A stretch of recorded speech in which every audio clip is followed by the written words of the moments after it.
مرسی.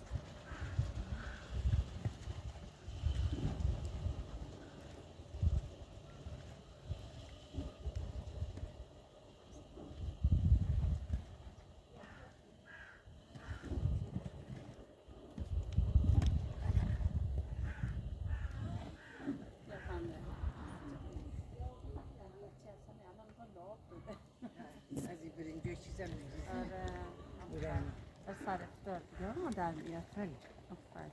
خدا قبول کنه. عالی عالی. به سبزی شیرینی ریختم. آش بالغ بوده دیگه. آره. من گندم میاد.